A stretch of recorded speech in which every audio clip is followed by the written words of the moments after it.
Bienvenue sur le Retour au réel, le podcast de ceux qui ne veulent pas seulement critiquer, mais aussi créer. Aujourd'hui, j'ai la joie d'être accompagné d'Arnaud de Robert. Bonjour Arnaud. Bonjour. Et nous allons vous parler des communautés retirées du monde, en particulier en prenant l'exemple des Amish, des Mennonites, des Quakers. Et puis, on va essayer de se poser la question en partant déjà d'un constat, et ça je vous renverrai au premier podcast que j'ai commencé à faire sur le Retour au réel. Le fait que nous sommes dans un monde liquide, qui se caractérise par un individualisme prégnant et aussi une emprise de la technique sur nos modes de vie. Alors on va commencer déjà peut-être par définir qui sont ces communautés, leur histoire, le contexte dans lequel elles se sont formées, pour ensuite essayer un petit peu de les comprendre. L'objectif de ce podcast, ce sera de se servir de ces communautés comme un miroir et une inspiration pour nous. Est-ce qu'elles peuvent être un exemple ? Est-ce qu'elles peuvent nous inspirer ou est-ce qu'elles sont au contraire radicalement liées à un contexte historico-religieux qui nous est totalement étranger ?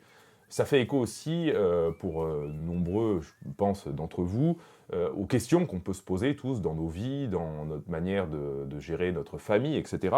Par rapport aussi on pourrait dire aux illusions, aux rêves, aux mythes qu'on peut se faire sur un retour à des traditions, un retour à un mode de vie plus traditionnel. On voit aussi outre-Atlantique le phénomène de la tradwife qui peut déclencher un certain nombre de fantasmes sur ce que devraient être nos épouses, nos femmes et nos familles. Voilà, l'objectif sera de s'interroger, de se demander qu'est-ce que ces communautés peuvent peut-être nous inspirer, ou en tout cas en quoi elles peuvent être une source de remise en cause, et en même temps, quelles sont les limites de ce mode de vie. Alors je propose, Arnaud, parce que c'est un sujet que tu connais bien, qu'on commence déjà un petit peu par évoquer ces communautés, de dire qui elles sont, et comment est-ce qu'elles se sont formées. On peut peut-être commencer déjà par une genèse historique. Alors, on est obligé finalement de revenir aux sources du protestantisme. On est au XVIe siècle, en pleine réforme protestante. Des courants majoritaires commencent à prendre une forme d'autonomie à la fois religieuse et politique. Je parle ici principalement des luthériens et des calvinistes. Et dans la Suisse, partie alémanique, on a tout un tas de courants assez hétérogènes qui vont professer, on les appelle d'ailleurs les professants tout au début, qui vont professer un protestantisme débarrassé de toute forme de tutelle ou voulant se débarrasser de toute forme de tutelle étatique, voire même de toute forme de subordination à un ordre. Or, on sait que les protestants, très rapidement, et pour des questions aussi politiques, commencent à s'organiser en miroir de l'Église catholique, notamment avec la mise en place d'évêques, de congrégations, d'églises affiliées. Et c'est vraiment quelque chose qui va être rejeté par ce qu'on appelle la réforme radicale. Alors la réforme radicale, c'est un peu tout le monde, un peu tout et n'importe quoi. On y retrouvera ce qui deviendront les Luthérites, les Ménonites et plus tard même les Amish. Mais au départ, il y a vraiment cette volonté de dire non, nous on veut organiser un culte qui est entièrement et qui repose entièrement sur l'adhésion personnelle à la foi, sans aucune autre forme de tutelle. Donc une lecture quasi directe de la Bible, alors avec évidemment quelques pasteurs et quelques guides pour les différents groupes que nous citons, voire même aucun dans le quakerisme, qui interviendra plus tard par l'anglicanisme. Mais on a cette espèce de rupture, de volonté de rupture avec les ordres en fait. De retour à un christianisme qui serait finalement interprétatif au sens direct du terme. Voilà. Je suis en capacité, grâce à la traduction de la Bible, ne l'oublions pas, dans la langue que je maîtrise, de pouvoir entrer directement en rapport avec le divin, avec Dieu. Voilà. Donc ces groupes vont très tôt se mettre finalement en opposition au protestantisme suisse originel, et évidemment, qui dit opposition dit conflit. Qui dit conflit dit finalement à un moment sanction, et plusieurs de ces groupes vont être persécutés. Donc ils vont se réfugier pour une partie dans les montagnes, se cacher dans les alpages suisses. On a les Emmentaler, on a les autres. Ce sont à l'époque on va les considérer comme les pré-évangéliques. Donc des gens qui vont se réfugier un peu dans des coins où on va les laisser tranquilles et où ils vont adopter une attitude très conciliante, c'est-à-dire qu'ils vont faire très très attention à ne pas causer de troubles ni d'ennuis, et pour d'autres qui refusent encore plus l'idée de se cacher ou l'idée d'être persécuté, un départ. Un premier départ qui va s'effectuer en direction de l'Alsace, notamment, du pays de Montbéliard, enfin on est sur l'est de la France, avec évidemment de la part de ceux qui les reçoivent, des seigneurs protestants de l'est de la France, français, un accueil plutôt sympathique parce que, comme on le disait juste avant de démarrer cette émission, ce sont d'excellents paysans, d'excellents agriculteurs, et tant qu'ils ne sont pas trop remuants et qu'ils ne font pas trop de prosélytisme, on veut bien les accueillir parce que ce sont des gens qui organisent la terre et la campagne, donc des gens qui sont très productifs, très ordonnés. À partir de là, effectivement, on va avoir une sorte d'avancée en territoire germanique de ces courants. Alors, sur un axe qu'on va délimiter au XVIe siècle, d'abord le foyer suisse, très vite aussi les Pays-Bas, pour d'autres raisons, parce que c'est un foisonnement, ce sont des ports, donc beaucoup de courants se rencontrent. Et puis, progressivement, une liaison entre les Pays-Bas et la Suisse qui se fait par l'intermédiaire de l'Est de la France, du sud de l'Allemagne, d'une partie du Luxembourg et de la Belgique, et notamment sa partie flamande. C'est la raison pour laquelle, dans quelques minutes, on y reviendra. Aux États-Unis actuels, on trouve le Pennsylvanian Dutch, qui est à la fois l'allemand de Pennsylvanie, mais aussi le hollandais de Pennsylvanie, qui signifie un peu les deux, qui sont les deux langues résiduelles de ces courants protéiformes et multiformes qui se... Alors, comme il n'y a pas un guide et qu'il y a beaucoup de dissensions, on a finalement des subdivisions quasi infinies dans ces groupes. Voilà. Alors, dans ces subdivisions, on peut essayer de construire comme une arborescence. On a donc des gens en réforme radicale, majoritairement chrétiens évangéliques, mais aussi finalement anabaptistes. C'est leur subdivision principale, c'est-à-dire qu'ils refusent le baptême de l'enfant, pour la raison que vous connaissez à peu près, enfin, dont vous avez déjà entendu parler. L'enfant n'a pas la capacité rationnelle au choix et à l'entrée dans la foi, donc baptême de l'adulte. Les protestants majoritaires admettent le baptême de l'enfant, ce que vont refuser les anabaptistes, voilà, ou abaptistes au départ, mais maintenant on les appelle plus les anabaptistes. Et dans les anabaptistes, eh bien, ensuite, des sectateurs de plus en plus durs, ménonites, utérites, et Amish, qui s'appellent au départ d'ailleurs Ménonites Amish, qui viennent d'une sorte de prophète qui s'appelle Aman, et donc le mot Amish est la contraction de son nom de famille, tout simplement. Ce sont des gens qui vont refuser encore d'autres libéralités. Premier point donc important pour nous, une forme de radicalité. Deuxième point important pour nous, une forme de sécession, ou en tout cas de rupture avec la majorité. Donc déjà cette idée de tourner le dos au monde, ou à une partie du monde qui est évidemment dans l'apostasie, dans l'erreur, quasiment dans la zone infernale. Okay. Et enfin, une troisième entrée qui nous est intéressante, la nécessité de survie. C'est-à-dire pour beaucoup l'arrêt du prosélytisme. Ou en tout cas un prosélytisme de capillarité très très faible. On accepte des ménonites qui rentrent chez les Amish, d'autres peuvent partir d'une communauté. Ce qui se joue d'ailleurs aux États-Unis, toujours chez les Amish. On peut aller du New Order au Old Order, on peut aller des plus progressistes jusqu'à certains conservateurs. Après, il y en a qui bloquent, les Schwarzentruber, par exemple, les plus durs, vous n'entrez pas, et si vous sortez, vous ne rentrez plus jamais. C'est verrouillé. Mais fondamentalement, on a à mon avis, ces trois identifiants premiers, qui constituent donc déjà finalement à la fois une particularité très importante, et aussi peut-être un écho, nous en parlions juste avant d'attaquer l'émission, un écho à ce côté un peu libertarien des peuples germaniques, cette idée aussi de ne pas se soumettre à une autorité, qu'elle soit lointaine ou proche. Voilà. Une espèce de volonté de vivre librement quelque chose. Voilà. Les persécutions nombreuses et variées feront, et notamment l'édit de Louis XIV, qui à un moment on met tout le monde dehors, progressivement, toutes les sectes protestantes, en dehors des calvinistes et des luthériens qui sont tolérés, feront que ces braves gens vont émigrer en Hollande, vont partir en Afrique du Sud, d'où les fameux Français, non-Français d'Afrique du Sud, qu'on retrouve aussi en grande partie, qui sont des protestants minoritaires, et évidemment, une grande partie ira aux États-Unis, au Canada, On a même un bout des Ménonites par l'intermédiaire des Allemands du Banat et des Allemands de la Volga qui feront souche en Russie et qui ensuite, à la révolution bolchevique, rejoindront les courants protestants qui sont déjà installés en Pennsylvanie, en Ohio aujourd'hui, qui sont les 2 États majoritaires. Ça, c'est pour cette branche évangélique. Les Quakers, c'est un petit peu différent, ils viennent des courants baptistes. Ils prônent, eux, une totale liberté d'action dans la foi, c'est-à-dire on lit librement la Bible, il n'y a même pas de pasteur pour certains d'entre eux.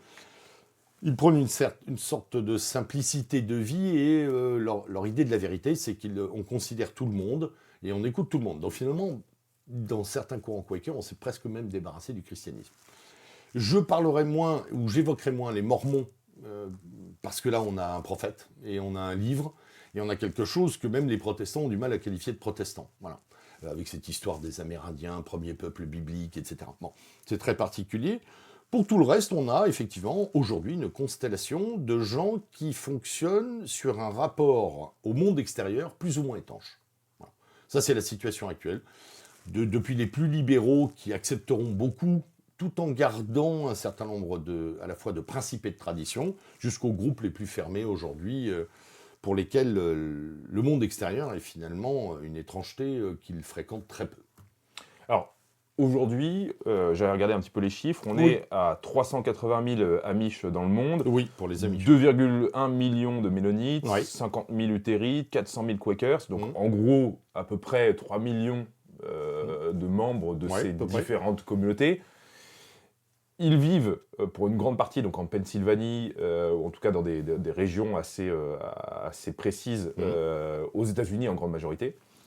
Et justement, j'aimerais maintenant qu'on évoque un petit peu leur mode de vie actuel. Ouais. Parce que, comme tu l'as dit, c'est un mouvement qui va naître au XVIIe siècle. Mais aujourd'hui, justement... qui va se répandre au XVIIe, qui prend racine fin XVIe. Aujourd'hui, on est dans un rapport aussi au monde moderne. Bien sûr. Parce que je pense qu'il y a une forme de cristallisation qui doit se jouer au XIXe siècle dans le rapport à la technique.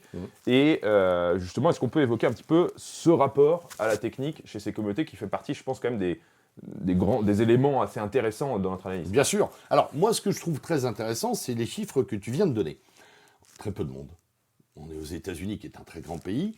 On a un courant évangélique et baptiste. Les baptistes doivent être plus de 60 millions dans le monde. Les évangéliques, c'est 600 millions, avec des grosses communautés. Maintenant, au Brésil, où il y a 50 ou 60 millions d'évangéliques, et également en Russie, un peu partout, ou en Afrique noire, où il y a un SMH. Je crois que c'est celle qui progresse le plus, la religion évangélique, à l'heure actuelle. Et pourtant, les courants minoritaires issus de ces grands prosélytes sont très numériquement faibles, fermés, et la raison en est à la fois le dogme et l'histoire. C'est-à-dire que la confrontation des Amish, notamment Ménonites dans une moindre mesure, avec le monde américain, qui est la parfaite antithèse de leur mode de vie. C'est ça qui est génial. Je crois qu'ils ne pourraient pas exister ailleurs, en fait. Ils ne peuvent exister que dans la matrice principale du capitalisme. Pourquoi ? Parce qu'effectivement, on peut le dire à la suite de Max Weber et d'autres, que le protestantisme est une des matrices du capital. Et en même temps, il a sécrété une sorte d'antidote quasiment muséifié, qui est un alliage de la petite maison dans la prairie et des gravures du 18e ou du 19e flamand. Voilà. Donc on a vraiment quelque chose de l'ordre de la photo. Je crois que seuls les États-Unis ont pu permettre ça. L'espace, l'assise fondamentale, alors ça c'est un héritage protestant de la liberté. Nous on est plutôt, en tout cas pour la France, on est plutôt focalisé par l'idée d'égalité. L'Américain moyen est très focalisé par sa liberté personnelle, individuelle et collective. Mon État, c'est pas ton État, notre façon de vivre, c'est pas ta façon de vivre, etc. Pas d'animosité, mais on n'a pas envie d'être dérangé par les autres. Donc il y a vraiment cette idée aussi d'autonomie finalement, de construction de la norme, qui est une norme fédérative pour certaines choses, mais qui est surtout une norme de proximité. Les Américains, quand vous regardez des films, vous entendez parler de la communauté. Dès lors que c'est finalement une commune ou une petite ville, c'est notre communauté. Déjà, on n'est pas pareil que ceux qui habitent à 30 km. Ils ont gardé cet espace, finalement, cette répansion d'un temps un peu, d'un espace qui est en même temps un espace-temps et qui est assez mythologique. Voilà. C'est pas la linéarité de l'espace technique. Et en même temps, l'Amérique moderne le crée progressivement, accélère le temps, accélère l'espace, sans eux. Pour plusieurs raisons. La première, je crois, est que là où ils sont arrivés, ils étaient protégés. William Penn, la Pennsylvanie, la tolérance religieuse. La seconde, ce sont des germaniques, tu l'as dit tout à l'heure, ce sont des gens qui viennent donc de la grande ère on va dire, hollandaise. Hein. On est sur toute cette ère linguistique, ce qui fait que pour beaucoup, ils continuent à pratiquer leur langue au quotidien. Ça met une distance, un petit peu comme les Cajuns, les Cajuns de la Louisiane qui ont continué à parler français, qui se sont isolés sur le plan linguistique finalement. Donc un relatif dynamisme donc de l'allemand du Pennsylvanian Dutch qui fait qu'en fait les gens n'ont pas besoin de parler à d'autres. Voilà. Troisième chose importante, comme beaucoup de protestants, ils refusent la guerre et sont très pacifistes, donc on leur octroie, ça c'est le libertarisme américain, on leur octroie la possibilité de ne pas servir dans les armées, donc de ne pas participer au conflit, même si certains, à la Deuxième Guerre mondiale, Amish demandent à aller se battre. Voilà. Il y aura d'autres courants Amish qui seront, ou Ménonites d'ailleurs, qui seront plutôt proches du Troisième Reich, donc ça posera des problèmes, il y a encore des enquêtes aujourd'hui pour savoir les responsabilités collectives, etc. Mais fondamentalement, on a aussi cette idée-là, de ne pas participer à cette société. Donc ça contribue aussi énormément à une forme de mise à l'écart. Et puis après, tout simplement, l'espace est tellement suffisant pour ne pas être en contact direct qu'on peut établir du relationnel à peu près comme on le souhaite. Ça, c'est très intéressant parce que ni les Amish, ni les Ménonites ne sont en isolat total, ils commercent. Ce sont d'excellents paysans, on le dit, ce sont d'excellents agriculteurs, d'excellents ébénistes, ils ont des scieries de grande qualité, ils sont reconnus aussi pour tout un tas de production en termes de nourriture, fruits et légumes, mais aussi compotes, etc. Machin. Enfin, aux États-Unis, on les met sur un piédestal sur le plan qualitatif. Donc ils commercent avec l'Amérique. Mais c'est justement aussi ce côté américain de cette méta-entreprise qu'est les États-Unis qui permet que la relation commerciale s'arrête à la relation commerciale. On ne devient pas forcément amis, on est dans le business. Et là aussi, ça leur permet de garder cette distance. Alors, d'où vient le refus de la technique ? Là, il y a plusieurs interprétations. Il y a un débat qui naît, puisque ce sont des paysans, d'abord sur la mécanisation de l'agriculture. Voilà. Alors là, il y a un rapport à la Bible, où on explique, où les Amish expliquent qu'en fait, si on mécanise, on sort de l'ordre de Dieu. On sort de ce qui a été temporalisé par le divin. On accélère un temps, donc en fait, on prend la place de Dieu et on devient le Dieu mécanique. Donc il y a déjà cette idée de dire, voilà, ça pervertit quelque chose qui est de l'ordre d'une harmonie divine. Deuxième chose, la technique est facile. Et comme chez les Amish, les Ménonites, les Utérites, on a cette idée de la simplicité de vie initiale des protestants, de cette, je dirais... sobriété, austérité presque même. Alors, oui, on peut aller jusqu'à la plus grande austérité chez les Schwarzentruber, par exemple, hein, dont on parlera peut-être dans 5 minutes. Mais on a cette volonté de rester simple. Simple dans le langage, on se tutoie, on n'a pas beaucoup de hiérarchie. Simple dans l'habit, hein, on porte des vêtements qui sont uniques, dans leur conformation, pratiquement des uniformes, on peut les appeler comme tels, puisqu'on les porte tous les jours. Et puis ça va même jusque sur la barbe, voilà. la coupe de cheveux. Et même l'absence, d'ailleurs, les gens posent beaucoup de questions sur l'absence de moustache chez les Amish. Bon, a priori, ce serait lié au fait que les officiers américains portaient la moustache, et comme ils refusaient de servir dans l'armée, ils s'étaient rasés la moustache. Bon, il y a plusieurs interprétations, il y a aussi le fait de ressembler à certaines gravures du Christ, etc. Bon, bref. Mais fondamentalement, effectivement, c'est une forme de conformation profonde à quelque chose qui veut rester simple. Et donc cette simplicité, elle bute évidemment sur l'accélération technique que produisent les Américains, 19e, la révolution industrielle dont ils sont les fers de lance, la première mondialisation de la fin du 19e siècle, et les guerres. Voilà. Et tout ça fait que progressivement, alors ils serviront dans les armées pour certains, mais en tant que... soit dans les communications, soit dans le soin infirmier, etc. Donc ils vont servir non porteurs d'armes. Et puis surtout, progressivement, ce retrait technique ou alors cette méfiance vis-à-vis de la technique va les singulariser. En fait, plus ils se posent la question du rapport à la technique, plus ils deviennent, pour les Américains, une espèce de bonne conscience de la construction des États-Unis. Il y a beaucoup de tendresse chez les Américains quand on parle des Amish. Ils les regardent tous comme les premiers Américains, hein, les Pilgrim Fathers, comme vraiment ceux qui symbolisent ce qu'a pu être l'Amérique originelle. Donc il y a presque une sorte aussi de... Alors, je reprends du Konrad Lorenz, mais de vision zoologique de ces groupes. On voudrait presque les garder dans des réserves intactes, alors qu'on a fait beaucoup de mal aux Indiens par ailleurs, mais les Amish ont cette idée de témoins, de groupes témoins d'une Amérique qui n'a pas bougé. Voilà. Alors, évidemment qu'elle n'a pas bougé, d'ailleurs, on le sait génétiquement, il y a beaucoup d'endogamie, donc il y a une préservation génétique et ethnique qui est quasi intacte, voire même qui tourne parfois à la consanguinité, hein, pour les groupes les plus éloignés, notamment les Amish du Mexique ou même d'Amérique du Sud, qui vont tourner un peu en vase clos, hein, et donc appauvrir le socle génétique. Mais pour les autres, il y a vraiment une singularité qui se retrouve, y compris dans les gènes. Voilà. Un type humain, un type linguistique, puisque le Pennsylvanian Dutch, c'est une langue qui a de la ressemblance avec le flamand et l'alsacien moderne aujourd'hui. Il y a une interlocution d'ailleurs à près de 80%, c'est assez amusant. Mais alors avec des archaïsmes dans les termes, ça ne va pas bouger. Voilà. La voiture, on dit encore une voiture à bras, même si c'est une voiture à moteur. Fondamentalement, cette idée que l'Amérique les regarde comme étant le groupe témoin va renforcer en fait leur réflexion sur la technique. Et ils vont se trouver confortés par une majorité silencieuse dans le fait qu'ils ont fait le choix que tout le monde envie. Alors, c'est un choix qui est quand même excessivement contraignant. Pourquoi ? Parce que il va falloir continuer à être bon, et notamment en agriculture, en labourant les champs avec les chevaux. Il va falloir continuer à être bon en livrant avec des carrioles. Il va falloir continuer à être bon sans pouvoir discuter du prix par téléphone ou par Internet. Voilà.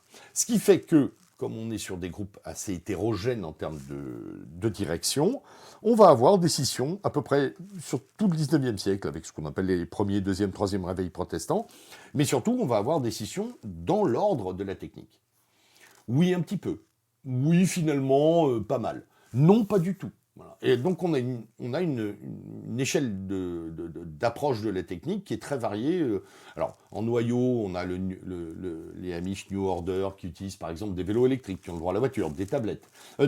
Oui, les tablettes. Les Old Holders ont le droit d'avoir une tablette, mais pas de téléphone. Bref, on a des comme ça par groupe, et même parfois à 50 km de distance, on n'a pas les mêmes règles. D'ailleurs, ça aussi, ça va les préserver. C'est-à-dire que tous ces groupes ont des règles internes qui sont parfois contraignantes et propres, ce qui fait qu'on va difficilement d'un groupe à un autre. Il y a des groupes éloignés dans l'espace qui se ressemblent, mais finalement, plus il y a d'espace, plus il y a de différence. Donc en fait, il y a beaucoup aussi d'une sorte de d'étanchéité du groupe. Voilà. Et puis on a les plus durs, j'en parlais tout à l'heure, les Schwarzentruder. Alors là, il n'y a rien du tout. Voilà. Pas d'électricité, pas de mécanisation, pas de moteur, ou très très peu de moteur, une autorisation de moteur diesel une fois par an pour les récoltes. Voilà, là on est dans l'ordre du très très très très fermé, et même vis-à-vis, je dirais, du confort matériel. C'est un bain par semaine, voilà, on fait chauffer de l'eau sur un poêle, enfin vraiment, tout est symbolique finalement. C'est très très très compliqué. Moi, dans ce que j'avais vu, lu, etc., sur ces communautés, un argument qui revenait souvent dans leur rejet ou distance à l'égard de la technique, c'était, comme tu l'as dit, en fait, à la fois cette volonté de ne pas succomber à l'orgueil, donc qu'on retrouve dans la tenue, mais aussi de conserver une vie spirituelle et une vie intérieure. Alors, et c'est ça qui est génial, c'est-à-dire qu'en fait, ils mettent saint S-A-I-N-T et saint S-A-I-N sur le même plan. C'est-à-dire qu'en fait, Dieu nous a fait saints au plan de l'hygiène de vie et de l'être saint, et pour rester des saints, c'est-à-dire pour rester dans la lumière de Dieu, il faut conserver une vie saine. Et donc, il y a vraiment aussi cette idée que rester comme on est et ne pas se pervertir avec la technique, c'est aussi, et ils en sont l'exemple vivant, mener une vie saine et simple. Nourriture, alors rejet des OGM, etc. D'ailleurs, ils en font un label. Pour la vente de leurs produits agricoles, ils en font un label, en garantissant l'idée qu'on mange une nourriture qui est parfaitement saine. Voilà. Et évidemment, il y a aussi... ils sont d'ailleurs... Ils sont très ouverts aux études médicales. Il y a aussi maintenant le retour des grandes études qui ont été menées sur ces braves gens, Ménonites, Amish, etc. On constate que leur état de santé est excellent par rapport à celui de l'Amérique. Pas d'obésité, pas de maladies cardiovasculaires ou très peu de cancer, diabète, cholestérol quasi absent, mortalité infantile très faible, les dents, nickel, la conformation musculaire très bonne, etc. Malgré l'absence de tout ce qu'on nous a mis en dépendance médicale et paramédicale. Et ils sont très fiers de ça. D'ailleurs, ils en font, alors pas une publicité, mais en disant, voyez, nous, au Covid, ils l'ont dit. Ils ont dit, nous, non. Nous, on a eu une exemption de vaccin, on n'a pas de problème. Il n'y a personne qui s'effondre d'une maladie cardiaque, endocardite, myocardite, etc. Et à l'heure actuelle, les antivax américains utilisent les études menées sur les Ménonites et les Amish pour dire, regardez, ce sont des gens qui ne sont pas vaccinés, le Covid les a traversés, ils vont parfaitement bien. Voilà. Donc il y a aussi, en fait, la spiritualité, l'hygiène spirituelle rejoint l'hygiène de vie. Et en fait, ils sont très cohérents, très harmonieux. Mais en même temps, très durs. Voilà. Il y a aussi cette dureté. Il ne faut pas se le cacher, les gens qui sortent des communautés Amish, parce qu'on peut peut-être parler de cette période de 16 à 18 ans où on autorise les jeunes Amish à boire de l'alcool, à fumer, à aller écouter du rock. Alors de moins en moins d'ailleurs. Hein. C'était quelque chose qui était très vivace depuis les années 70 jusqu'au début des années 2000. Ils se sont rendus compte que ils avaient peut-être un peu trop ouvert la porte aux jeunes. Mais 90% des jeunes reviennent dans la communauté Amish après cette période qui s'appelle le Rumenspring, c'est-à-dire en fait le remue-ménage, le va-et-vient, donc ils ont le droit d'aller un peu partout. Mais surtout, voilà, ceux qui sortent disent que la contrainte est quand même extrêmement forte. Voilà. C'est-à-dire que la première des lois, c'est l'obéissance.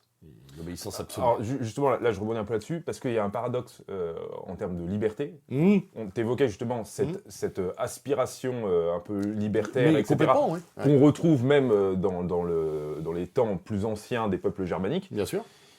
Et en même temps, cette liberté à l'égard de l'État et d'une communauté plus vaste, elle s'incarne par, pour le coup, une grande discipline et obéissance, une soumission même, dans la sphère communautaire. Voilà. Alors ça, c'est intéressant ce que tu dis d'ailleurs, parce qu'il y a les deux mots. La discipline, c'est le quotidien. On est très discipliné sur l'organisation de la journée. Les horaires de travail, le lever, etc. C'est très, très organisé, mais finalement, ça donne un bon rythme. Il n'y a pas de problème là-dessus.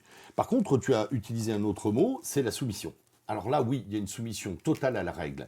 Et parce que l'on revient à cette réforme radicale, il y a quelque chose de l'ordre aussi de si je ne me soumets pas, je suis exclu. Exclu, excommunié, et quand je dis exclu, c'est sorti physiquement de la communauté sans possibilité d'y revenir, pour certains groupes. Ou alors avec 20 ou 25 ans de pénitence une fois qu'on est sorti. C'est-à-dire que pratiquant cette exclusion, eh bien, cette idée lointaine, parce que les gens ne s'imaginent pas pouvoir être exclus, mais pèse quand même comme une sorte de, alors je dirais pas de menace, mais en tout cas de borne très lourde mentale, de dire, un peu comme d'ailleurs dans d'autres groupes religieux qu'on peut trouver chez les juifs chassidim, ou voilà, c'est-à-dire une fois sorti, on est mort finalement, hein, c'est l'ostrakon des Grecs, on est fichu, on n'existe plus, hein, ou c'est les condamnations dans le monde scandinave, où n'importe qui peut, une fois qu'on a été mis au banc, voilà, n'importe qui peut vous tuer finalement. Vous n'avez plus aucune identité, pas d'honneur, pas de vie, pas de résonance, votre nom n'est plus prononcé. Bon, chez les Amish les plus radicaux, la sortie est définitive. Voilà. Donc ça aussi, ça induit un comportement de soumission pour ne pas être perdu, en fait, pour ne pas sortir, parce que c'est à la fois une perte de communauté, une perte humaine, mais c'est aussi une perte spirituelle. On est débranché du courant spirituel, on est débranché de la vérité biblique. Voilà. Donc ça les a très bien conservés finalement. Mais on joue quand même avec une forme aussi d'enfermement. Ça peut être tout à fait décrit comme étant quelque chose d'assez totalisant. Pas totalitaire, mais totalisant, très contraignant. Il y a eu, dans les années 70-80, pas mal de sorties, et aujourd'hui, au contraire, très très peu. Et je dirais même que les courants un peu conservateurs, un peu fondamentaux, alors moins les Amish, certains Amish admettent des conversions, mais chez les Ménonites, par exemple, il y a beaucoup d'arrivées. Voilà. Il y a beaucoup de protestants américains qui vont chercher chez eux cet équilibre loin du monde, voilà, cette distance avec la technique, ou alors qu'ils les copient, puisqu'on a ces mouvements américains tout à fait laïques, low life, slow life, avec des gens qui disent, bon alors comment font-ils ? Ah, ok, donc ils n'ont pas de carte de crédit. Bon, on va essayer de vivre sans. Ils ont un téléphone portable pour la communauté, en cas d'urgence médicale. Ok, on remet des beepers. Bon, attention, beepers. On remet des beepers, etc. On essaie de travailler au rythme d'une journée normale. Hein. Dans le mouvement Slow Life, il y a beaucoup, par exemple, de petits entrepreneurs qui travaillent avec des téléphones fixes, etc., qui ont des vies de famille, qui donc séquencent assez bien. C'est de la copie, c'est de l'imitation laïque de ce phénomène Amish, qui est toujours très vivant. Enfin, pour les Américains, c'est très important de savoir qu'il y a des Amish. Alors, j'aimerais qu'on passe un peu à notre deuxième partie. Très bien. En essayant de comparer, en fait, tout ce qu'on vient de décrire avec ce qui peut exister dans notre ère civilisationnelle que je qualifierais davantage de romaine, latine. Déjà, dans le monde catholique, c'est assez intéressant, il n'existe pas de communauté similaire. Non. Ou alors... très récemment, peut-être. Ou alors... voilà, effectivement, on va y revenir, mais... En fait, toutes les scissions, en quelque sorte, de communautés paroissiales ou villageoises ont fini par devenir des sectes totalement à l'écart de l'Église catholique. Ça reste très marginal. On peut penser à la petite Église, etc., au Gallican. Et, en revanche, il existe depuis les premiers temps de l'Église le monachisme, et même d'ailleurs dans le monde orthodoxe. En gros, des hommes ou des femmes qui vivent avec on va dire... un discernement dans l'usage de la technique, on peut penser aux chartreux, aux bénédictins, etc. C'est pas un tout ou rien, mais il y a des choix vis-à-vis d'Internet, vis-à-vis du téléphone, vis-à-vis... On va dire qu'on a une très forte pondération vis-à-vis de la technique. Voilà. C'est pas un refus, mais... On peut penser aux Mont Athos avec les moines les plus radicaux qui, pour le coup, eux, vivent vraiment sans électricité, etc. Bon. Mais en tout cas... Mais même les Coptes en Égypte, avec beaucoup de renonçants, d'ermites, etc., qui vivent complètement à distance de la technique. Mais la grande différence avec le monachisme, c'est que d'une part que c'est un choix volontaire, c'est-à-dire qu'il faut demander. Dans la règle de Saint-Benoît, d'ailleurs, on éprouve le postulant en le rejetant 2, 3, 4 fois avant qu'il persévère en quelque sorte dans sa volonté d'entrer dans la communauté. En théorie, on n'en sort pas, mais dans la pratique, c'est tout à fait concevable de quitter l'ordre à un moment donné.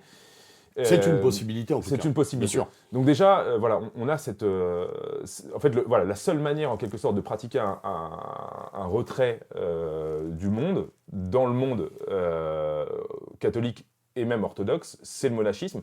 Et en plus, même dans les ordres les plus contemplatifs, c'est-à-dire les plus à l'écart du monde, il y a quand même toujours une dimension apostolique et missionnaire. En gros, même dans le catholicisme, on a fait de Sainte Thérèse de l'Enfant Jésus, qui était une carmélite, qui est restée dans son Carmel à Lisieux ses jeunes années, la sainte patronne des missions. En gros, c'est quand même l'idée que la vie contemplative n'est pas coupée totalement du monde, et elle sert le monde. Elle sert le monde. En fait, on ne regarde pas le monde comme n'étant que péché et corruption.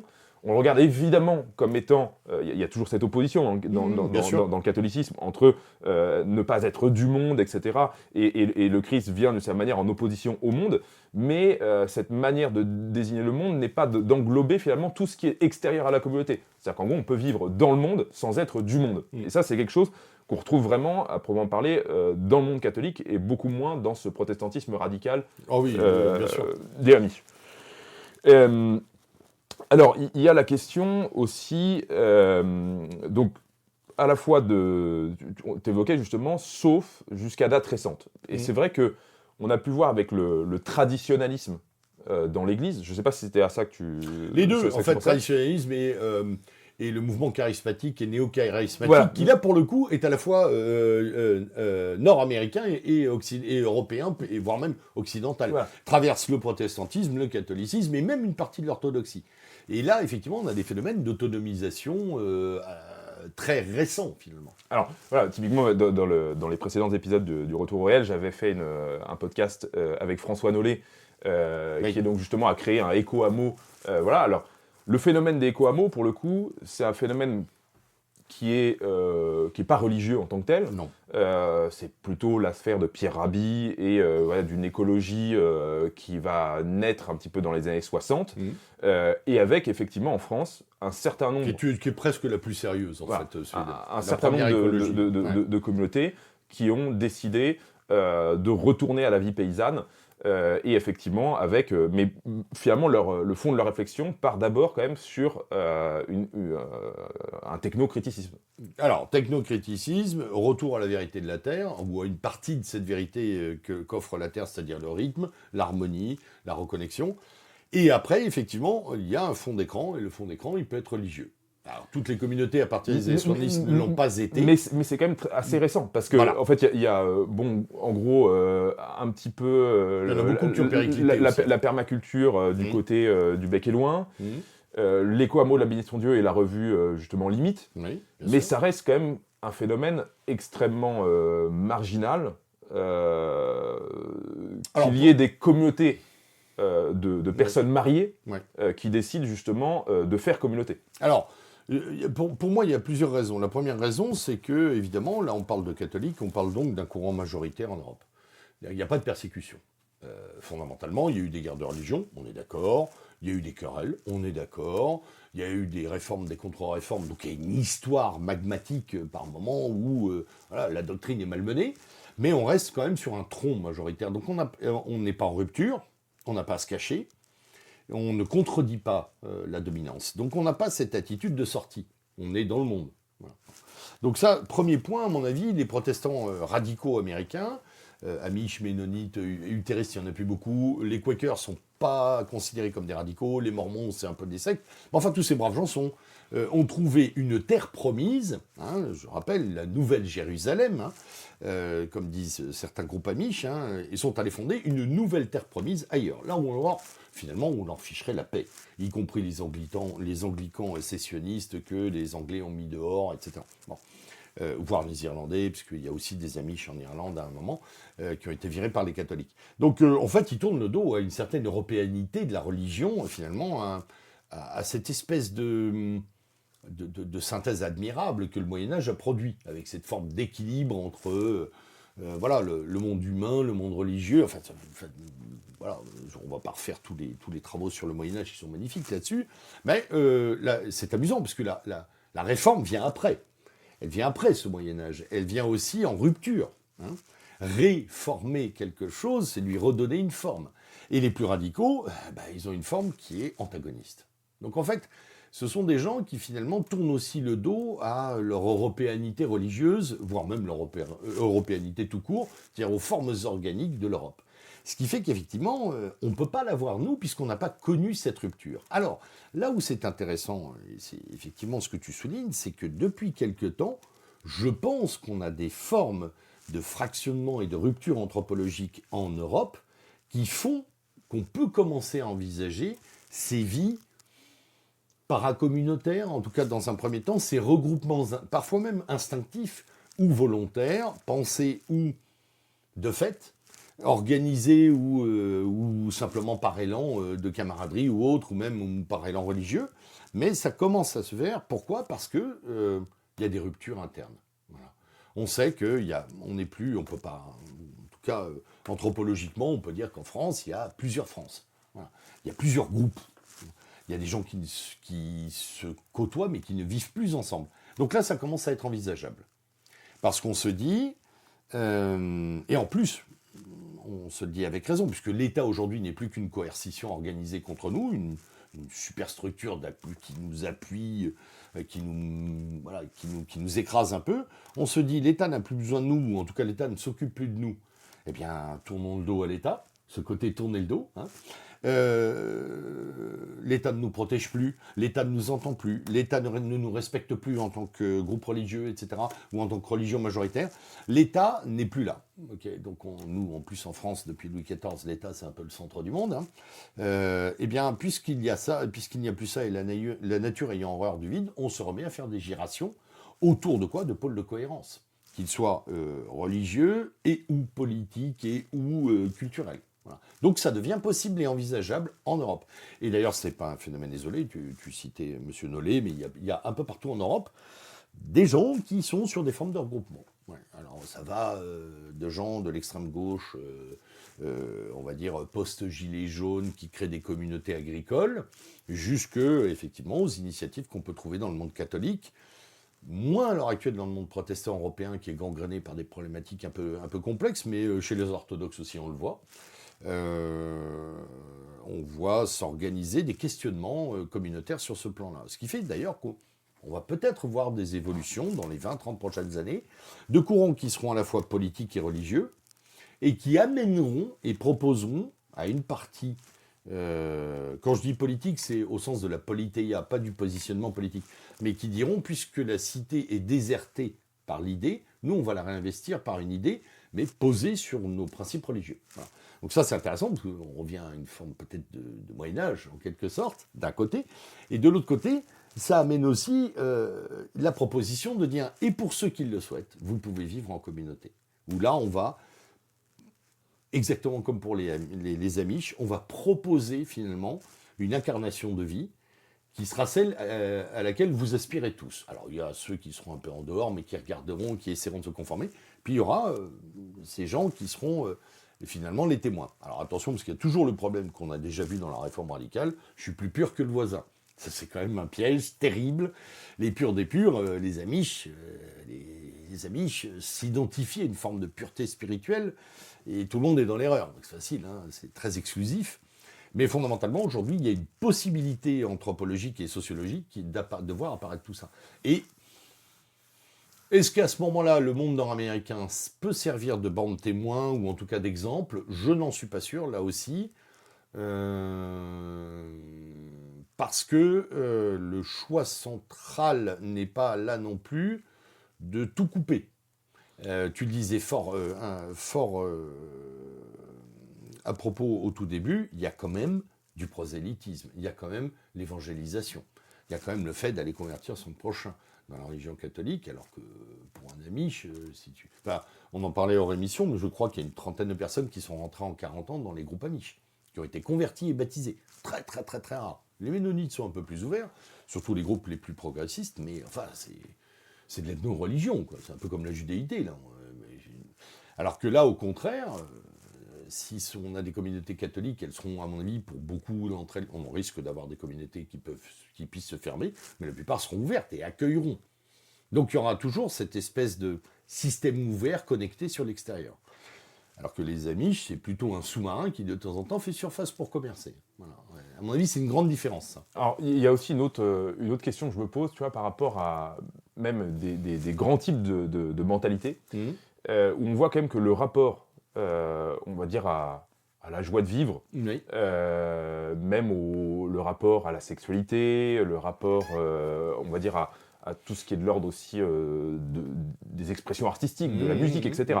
Dans le monde protestant germanique, le plus radical, il y a une forme de condamnation totale, tandis que dans le monde latin, on a un rapport dans le commerce des sexes, à l'art, qui, je pense, est constitutif de notre civilisation, et qui là rentre en opposition totale, quoi. C'est-à-dire que moi j'ai du mal en fait c'est cette austérité.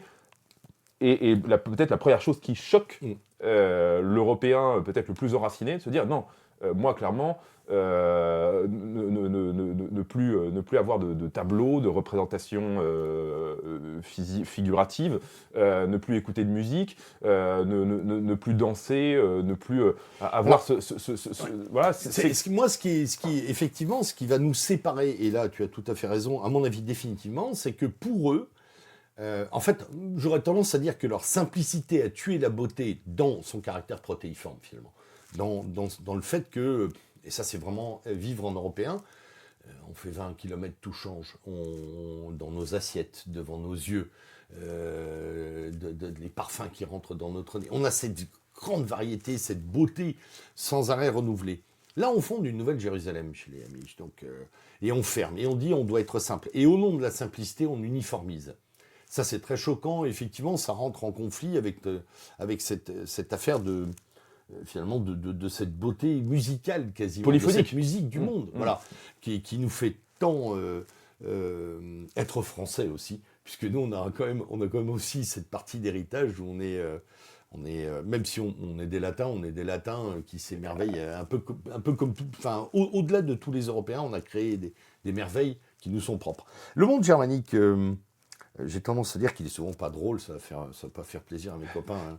Hein. Mais il y a toujours eu cette tendance sans faire d'image d'Épinal, cette tendance à l'ordonnancement des choses, qui est d'ailleurs, tu le sais, puisque tu pratiques l'allemand bien mieux que moi, qui est liée aussi à la construction linguistique de l'allemand par Luther, ou sa reconstruction, donc une conformation d'écoute et d'échange qui est très ordonnée. C'est pas juste on va dire, une image d'Épinal, l'ordonnancement. Les peuples germaniques ont une façon d'être et de s'exprimer très intéressante parce que très respectueuse de l'autre, mais qui finalement met ce que j'appelle un temps de pause dans le réel. Il n'y a pas forcément cette immédiateté de la joie.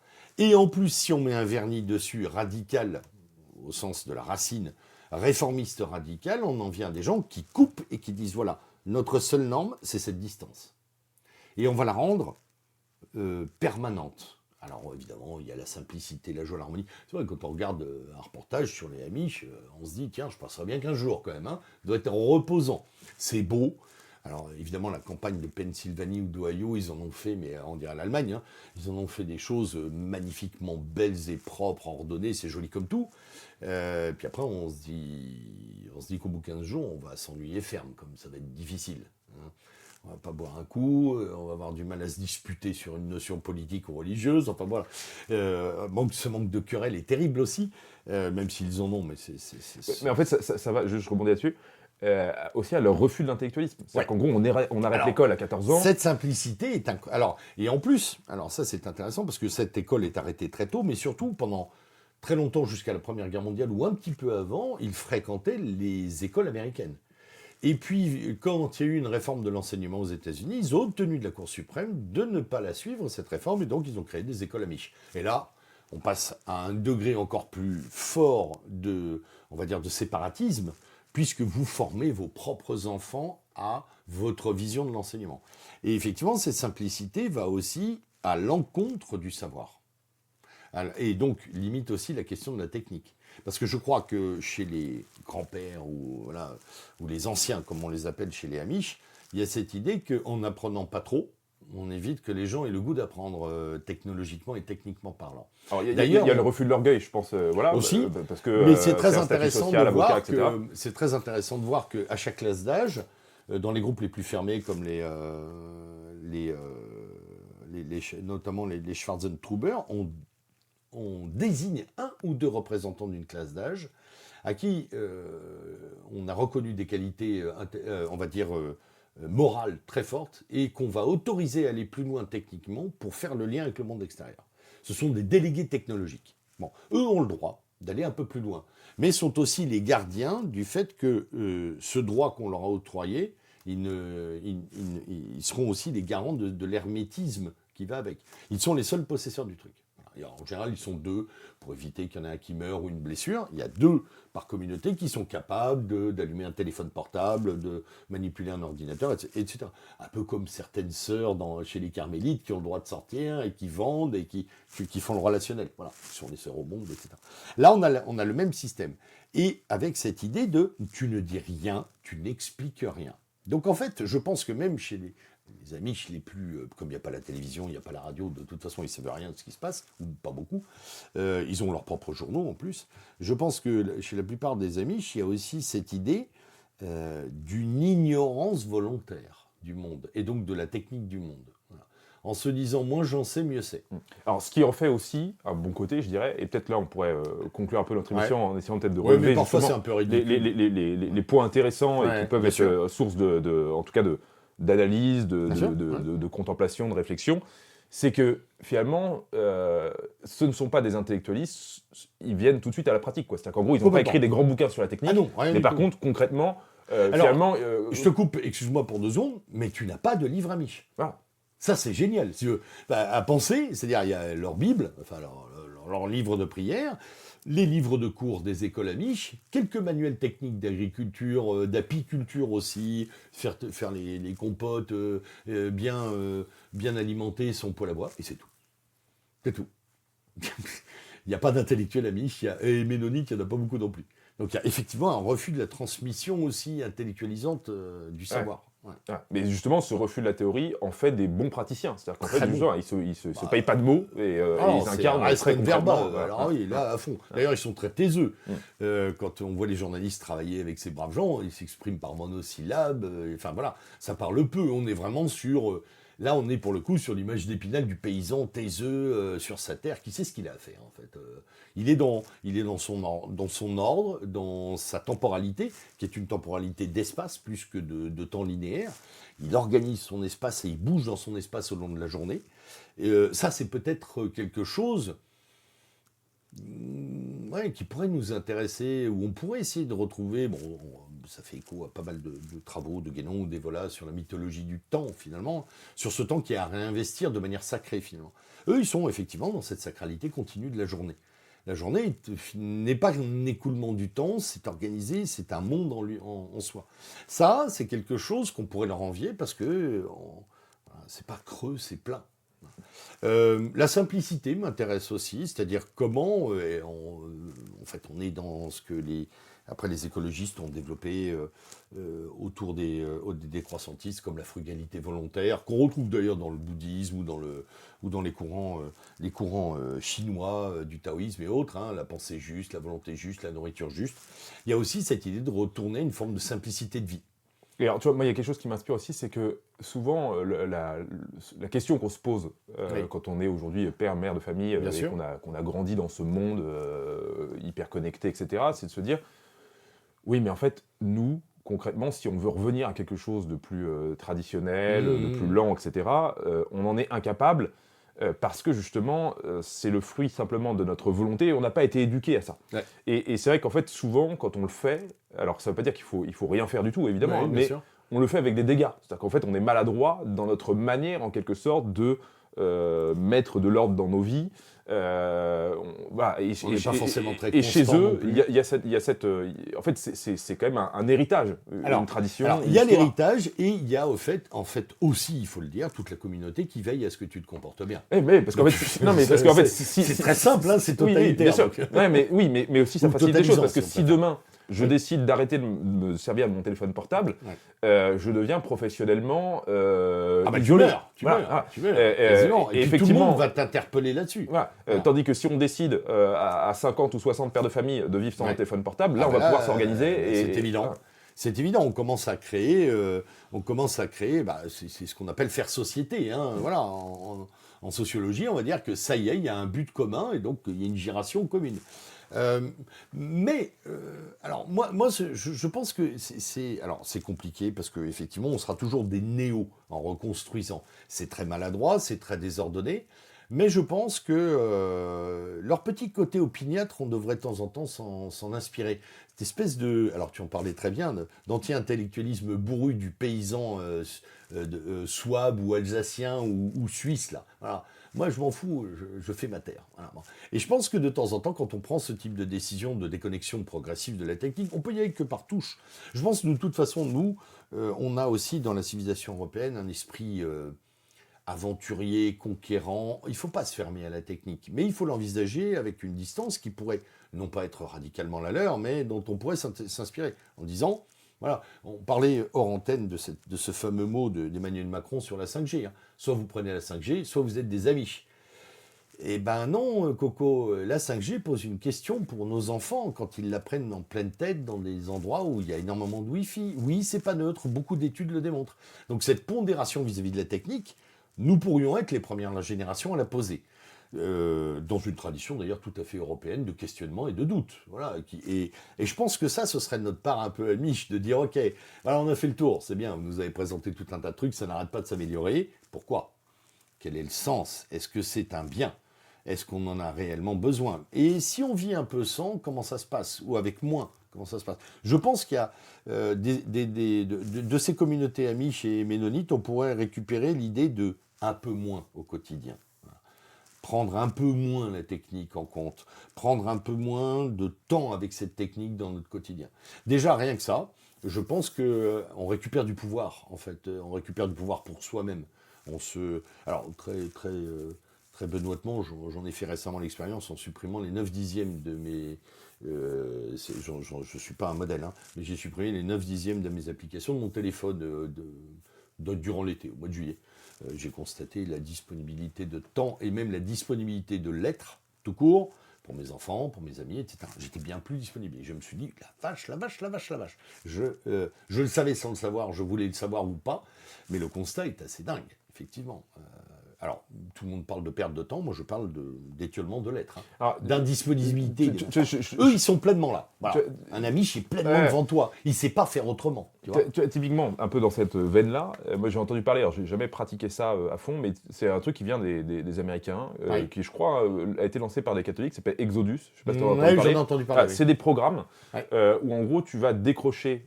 Donc en gros, voilà, tu n'écoutes que de la musique, on va dire... pas de classique religieuse, etc. Voilà. Tu fais du sport tous les jours, tu prends les douches froides, tu bois plus d'alcool, ou peut-être que le dimanche, etc.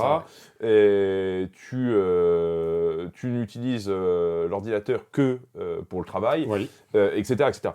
Avec des temps donnés, d'ailleurs. Et avec... moi, ce que je trouve pas mal là-dedans, alors j'ai du mal à me dire en gros à réussir à l'adapter, mais une des forces de ce type de programme, c'est que tu le fais pas tout seul. Non. Et tu le fais sur une période limitée aussi. Et puis les gens communiquent entre eux sur... oui, parce que justement, dans Exodus, il y a l'idée de se retrouver à quelques-uns pour dire, en gros, on fait le bilan de la semaine, il ne s'agit pas de se flageller, etc., mais plutôt de se serrer les coudes pour essayer de se redonner un peu de motivation, etc. quoi.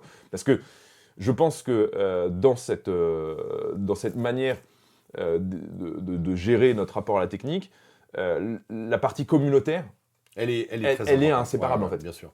Bien sûr.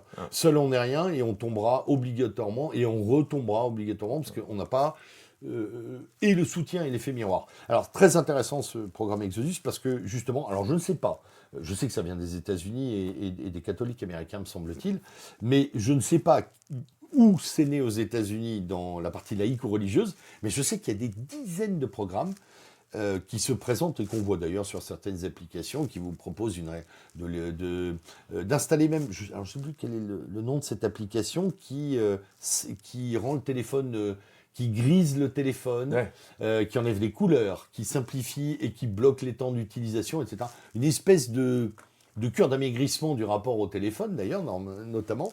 Et donc, en fait, ou le retour au sport aussi, en disant, voilà, récupère ton corps, comme ça tu récupères ton âme et ton esprit, même de manière très laïque. Et d'ailleurs, je pense que ça génère un marché. Le marché du désengagement technologique. Mais comme tu dis, c'est qu'en fait, on est vraiment dans l'époque curative. En fait, en gros, on est tous des hommes malades, malades de nos écrans, malades de la malbouffe, malades de l'alcool, du tabac, etc. Et en gros, on cherche tous à se soigner, mais de manière souvent très individualiste. Et pulsionnel. Voilà, ça ne dure qu'un temps. J'en ai marre. C'est dingue tout ce temps. On regarde le bien-être numérique, on se dit, tiens, 4 heures aujourd'hui, n'importe quoi, c'est fini, elles sont perdues, etc. Alors oui, je pense qu'il y a à s'organiser. Oui, les catholiques sont en capacité de le faire, étant donné l'importance de l'aspect communautaire. Oui aussi, je pense que pour les catholiques, ce sera intéressant de proposer des soupapes de ce type-là, de les démultiplier en tout cas, de dire écoutez, on n'est pas une secte, on n'est pas non plus un truc de fitness, mais vous savez, si vous avez l'intention d'alléger un peu la charge, on a des programmes là-dessus, on peut vous expliquer, on a des processus. Et ça, je pense que quand je vois à Chartres les gens... catholiques ou pas d'ailleurs, qui viennent marcher. Je sais qu'ils viennent marcher aussi parce qu'il y a un élan vital. Et cet élan vital, pourquoi pas le proposer de manière un peu plus structurée qu'une fois par an. En disant, le bon oxygène, où tout un tas de choses peuvent se retrouver. La spiritualité va venir, parce que bien souvent, ils ne viennent pas d'abord pour la spiritualité, ils viennent pour l'idée il y a une communauté qui a du sens. Parce que c'est ce qu'on disait aussi. On est dans le curatif. Je suis tout seul. J'y arrive pas. Voilà. Vers qui je peux me diriger, comment ça peut fonctionner. Et je crois que et même si on élargit, les gens conscients et un peu enracinés ont cette mission aujourd'hui de montrer, on en a souvent parlé ensemble, d'incarner quelque chose qui soit le modèle d'après. Voilà. Ou en tout cas l'inspiration d'après. Et ça, c'est peut-être le côté le clin d'œil qu'on peut faire aux Amish, c'est qu'ils ont traversé l'histoire des États-Unis dans son délire technologico-moderniste avec toutes les dérives, et ils sont encore là pour nous dire, et nous on sera là après. Voilà. Ça, c'est... Moi, si je dois retirer quelque chose des Amish, c'est cette espèce de permanence, en fait. Voilà. Ils sont même pas témoins d'ailleurs, ils s'en fichent de nous, mais ils existent, ils sont là, c'est immuable. Voilà. Bon, alors nous on n'est pas immuable, on bouge, on est des Européens faustiens par moment, voilà, on a besoin de bouger. Mais on a aussi ces temps de pause dont les Amish pourraient évidemment être les inspirateurs. Un dernier mot, Arnaud, pour conclure. Pour conclure, alors je ne vais pas dire à nos auditeurs d'être les Amish du 21e siècle en Europe, ce serait vraiment une blague, mais simplement, on a quelque chose d'important à travailler sur l'incarnation, la simplicité et une forme de frugalité joyeuse. J'y ajoute quand même notre âme européenne, cette joie pleine et entière, et je n'hésite pas à le dire, cette jouissance de la vie au bon sens du terme, qui peut tout à fait être une jouissance à distance de la technique. Voilà. Merci beaucoup, Arnaud. Merci, Victor, c'est passionnant, toujours. Chers auditeurs, chers amis du Retour au réel, je vous donne rendez-vous la semaine prochaine. N'hésitez pas à nous envoyer des messages, je les transmettrai aussi à Arnaud. N'hésitez pas aussi à proposer vos idées de sujets. J'espère que ce podcast vous aura plu. À la semaine prochaine.